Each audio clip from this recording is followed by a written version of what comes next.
I'm Sean Carroll from Caltech. I'm going to give the worst kind of talk where rather than saying one thing clearly and distinctly, I'm going to say many things very fast. The hope is to maybe provoke you into thinking about things a little bit, or at the very least, not give you enough time to think through their conclusions so you can't really get worried about them. There is at least an underlying theme, which I call Mad Dog Eveready Anism. So Everett in the sense of the many worlds interpretation of quantum mechanics. And this is an especially extreme form in that I'm not even going to allow myself to rely on some preferred set of operators, or in particular local operators. I'm going to define what I mean by a quantum mechanical theory by just a Hilbert space, H, there's a state evolving in it, and it obeys Schrödinger's equation. So that's all you have. You have the dimensionality of H, you have the Hamiltonian, and you have some specific state. There might be an advanced version of this where you don't even have a Hamiltonian, where instead you have replace your pure state psi by some operator, density operator, and try to get emergent time, leaving that for future work, if you believe that there's such a thing as the future and time is fundamental. And the crucial point here that I will add to the usual discussions of Everett is an assumption that the parts of Hilbert space I'll be looking at are finite dimensional Hilbert spaces. That's going to be extremely useful and relevant to everything I say. The attitude here is that I'm really living in Hilbert space. I'm not quantizing anything. Nature doesn't quantize things. Nature doesn't start with electromagnetism or a simple harmonic oscillator and then quantize it. Nature just is quantum mechanical. So I'm going to start with states in Hilbert space and ask what they might represent. That's a really, really hard question to answer, as it turns out. The first thing I'm going to say is, why can I get away without telling you what the observables are? So because I'm looking at finite dimensional pieces of Hilbert space, the observables are just every self-adjoint operator. Every Hermitian operator I have in my little sub-factor of Hilbert space with finite dimension is an observable. I couldn't get away with that if the Hilbert space were infinite dimensional, because different algebras, different C-star algebras of observables would be inequivalent, and I would have to add that new information. But for finite dimensionality, I'm okay. You might want to say, well, okay, this is all Hermitian operators, but what are the local operators? What are the preferred operators that commute and I build my theory on the basis of? I don't believe in such things. I think we should derive when such a notion should be useful given the state in the Hamiltonian and different circumstances. For example, we have examples of dualities, either popular ones like ADS-CFT, where there's a theory on the boundary and a different theory in the bulk, or very straightforward ones like Bose-Fermi dualities, where you have different possible ideas of what your local operators are in precisely the same quantum theory. So I want this particular situation you find yourself in, state and Hamiltonian, to determine what you want to think of as a local operator.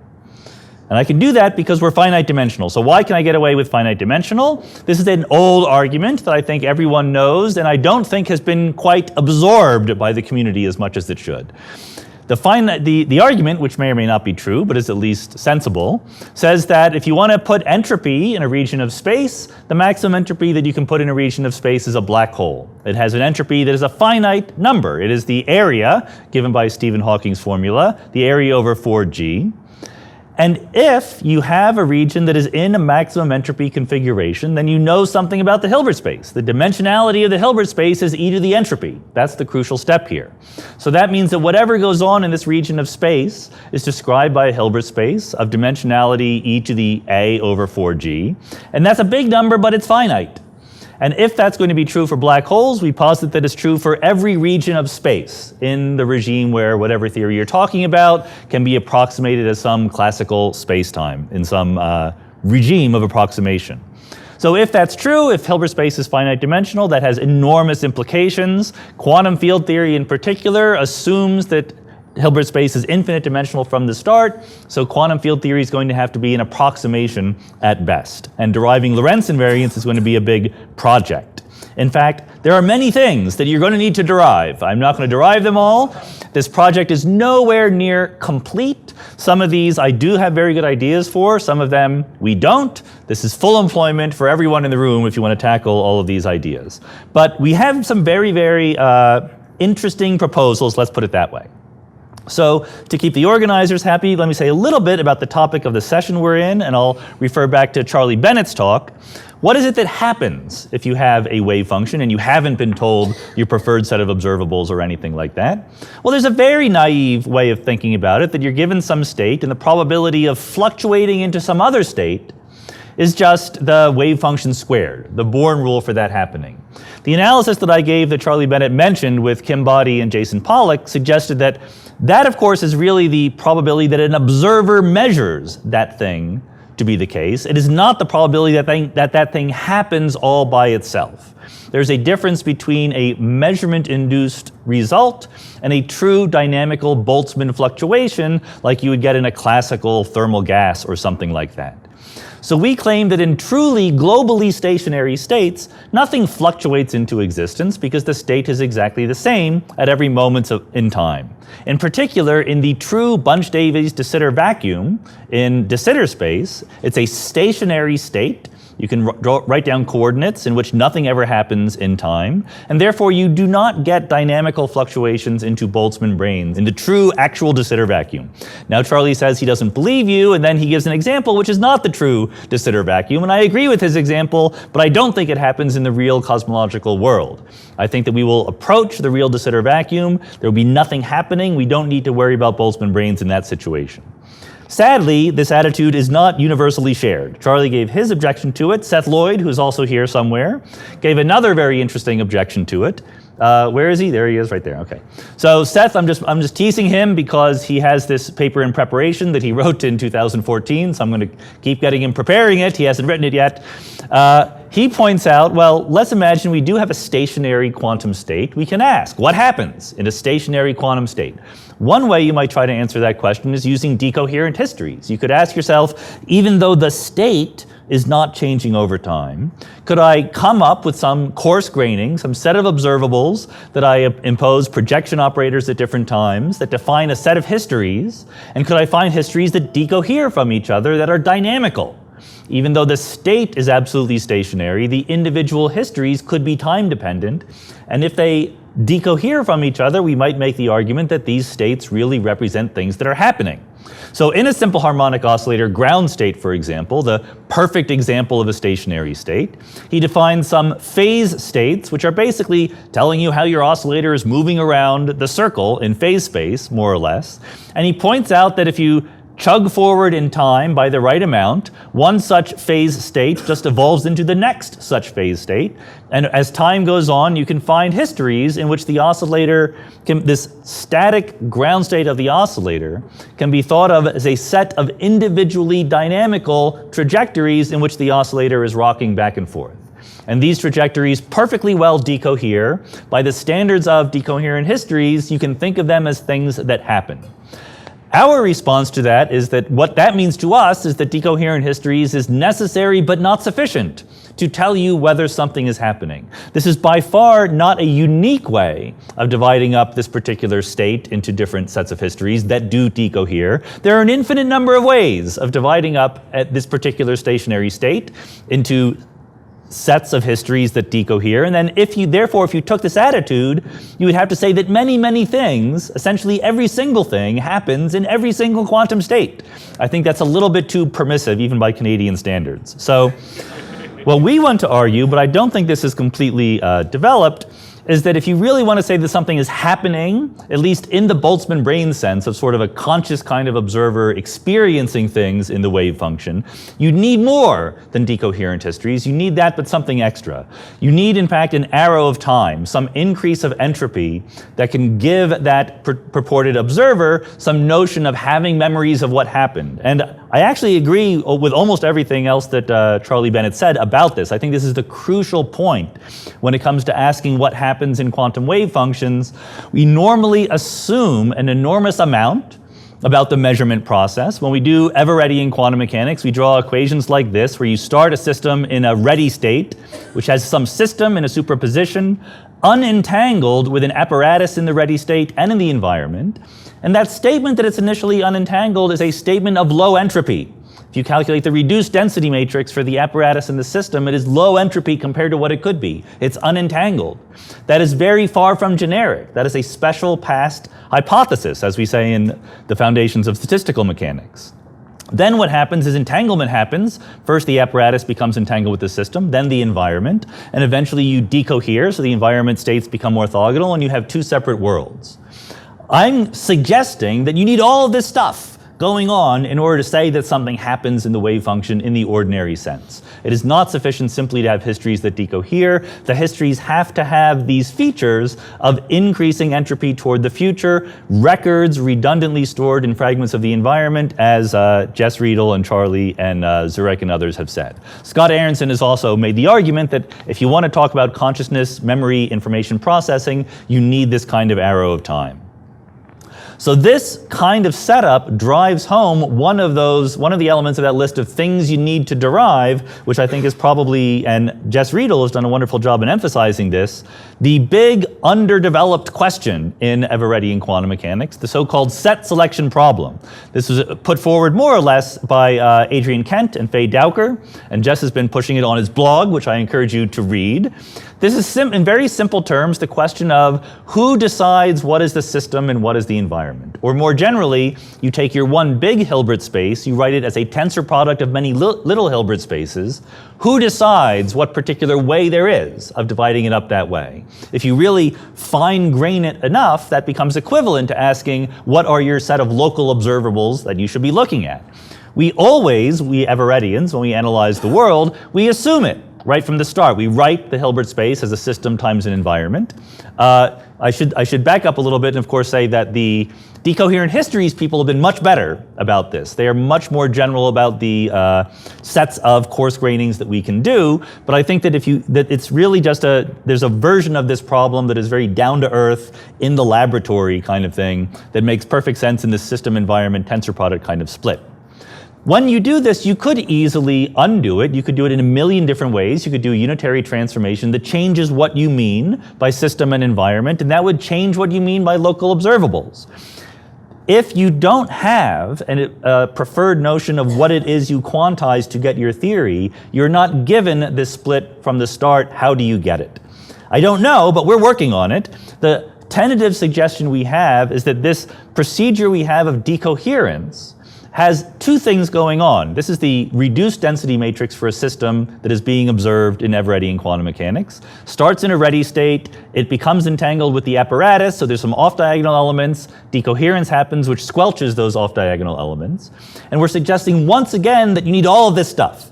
What you try to do is find the system environment split that maximizes how quickly decoherence happens, but minimizes the rate at which branching of the wave function happens. That is to say, I can stay here as some robust, consistent, persistent, more or less classical apparatus. I do not have all of the different degrees of freedom in my body instantly become entangled in different ways with the environment. We would like to sort of have some minimum maximization procedure that picks out a preferred system environment split among all the possibilities. We're not really close to that, where we have ideas, but we're trying to develop that. I think it's an interesting direction to go in. Once you have that, I think there are a wonderful set of results that do fall into place. One of them is I think you can derive the Born rule in a way that not only gets you that the probability is the wave function squared, but that answers a question that Don Page asked a while ago about what happens when you have not only quantum uncertainty because you're branching the wave function, but classical uncertainty because in each branch of the wave functions there are multiple identical observers, as you have in a multiverse. So Chip Siebens and I were able to use something called self-locating uncertainty. When you, the observer, here Hugh Everett, you have an apparatus, you have a cat that you're going to observe, there is a moment when the apparatus has become entangled with the system, but you, the observer, have not. There are then two copies of you, the observer, at that moment. You don't know which one you are. Under some very simple assumptions, you can use that uncertainty and give it a unique measure, and that measure turns out to be the Born rule. And that measure generalizes very straightforwardly to the combination of classical uncertainty and quantum uncertainty and gives you a measure, if you like, on the multiverse. We can also talk about the emergence of space. Remember, we're not assuming space from the start, we're assuming Hilbert space. But what we know from our experience of quantum field theory is that in regions of space, in the vacuum, regions of space that are nearby are more highly entangled than regions that are further away. So we can try to go backwards. We can say, let's define close by as regions that are highly entangled and far away as regions that are little entangled. We can use the mutual information between different factors of Hilbert space to define a metric. And we can actually plug in and find that in simple cases where we know what the quantum state is, we can recover the classical geometry. The exciting thing about this is we might be able to get gravity for free. If you imagine that distances are defined by entanglement, and you modify a state a little bit, you modify the entanglement, and the distance automatically gets modified. What happens is that the spatial curvature of your emergent spatial geometry is proportional to something called the modular Hamiltonian, which can be thought of as a logarithm of the density matrix. And in the infrared limit, where you look like a conformal field theory, we can relate the modular Hamiltonian to the honest-to-goodness Hamiltonian of a quantum field theory. And what that means is you get a spatial relation. We're only using space here, not space-time. But if you're lucky enough, and put this in the framework of a theory where this holds in every reference frame in some Lorentz invariant context, the covariant version of this equation is this equation, which is just Einstein's equation. So in other words, rather than taking some classical geometric theory and quantizing it, we're looking in the wave function, asking how space emerges, and of course the geometry of that space is going to respond to changes in the state. And of course, once that happens, it's going to be something more or less like Einstein's equation. The difficult part here is, of course, getting it to be Lorentz invariant, continuous in the limit, look like field theory in appropriate limit, etc., none of which we have yet done. Let me close with two quick bonus results that this kind of thinking gets you. One is you can derive the cosmic no-hair theorem, which says that if you have a cosmological constant and let the universe evolve for long enough, you will eventually end up in de Sitter space. From this point of view, where you think about everything in terms of Hilbert space and density matrices and entropy, the equivalent statement is if you have a maximum amount of entropy, if you have a finite dimensional Hilbert space, then that process of cosmic no-hair getting you to de Sitter space is just thermal equilibration. You go towards your maximum entropy state. So Raphael Busso and Netta Engelhardt have defined a very nice way of getting the generalized second law in a cosmological context using something called a Q-screen. And Aidan Chatwin-Davis and I were able to take a kind of metric, a cosmological metric, but anisotropic, so you have different scale factors for the different directions, a Bianchi model. And we show without using Einstein's equation, just using the fact that entropy increases and hits a maximum, that the foundation, that the form of these scale factors approaches that of de Sitter space. So we sort of make a little bit more tangible the feeling that many people have that de Sitter space is in fact the highest entropy configuration of a cosmological spacetime. And finally, and most provocatively, you can think about the unitary evolution of finite dimensional quantum systems in terms of what are called quantum circuits. You can actually have a set of qubits or some other primitive factors of your Hilbert space and have unitary gates that act like a circuit in computer science theory, evolving your cosmological state forward in time. So a bunch of us thought about, well, what would that mean literally in cosmology? And what we realized is, if you have an upper limit on the dimensionality of Hilbert space, if there's a top number that you can have for the number of entangled qubits in your state, then you have states that continue to entangle more and more qubits. That can only go on for so long. So from this point of view, where space is an emergent phenomenon depending on the entanglement of fundamental degrees of freedom, what we mean by the expansion of space, the expansion of the universe, is just that we start with ancilla degrees of freedom in our Hilbert space that are initially unentangled, and a set of gates entangle them with the rest of the space-time degrees of freedom. The expansion of the universe, there's always been this weird puzzle in cosmology, right? Where the universe expands, somehow there are degrees of freedom, there are wavelengths that were below the Planck scale, and they get stretched by the expansion of the universe, and they magically appear in your low-energy quantum field theory now. How did that happen? This point of view provides you with an answer to that. It's not that new degrees of freedom are being created. The Hilbert space was always the same size as it always was. It's that many of the degrees of freedom were unentangled. your initial low entropy state only had a very small number of entangled degrees of freedom, and this quantum circuit brings more and more of them into entanglement, thereby expanding the universe. But there's only so far it can go. The entropy of our de Sitter patch today is of order 10 to the 122. So therefore, there can be only so many steps, only so many layers in the quantum circuit that describes your cosmological evolution. You turn this into a bound on the total number of E-folds in the history of the universe, and it's 140. What that means is that there's an upper bound on the number of inflationary E-folds, if you believe in the existence of inflation, which is about 75.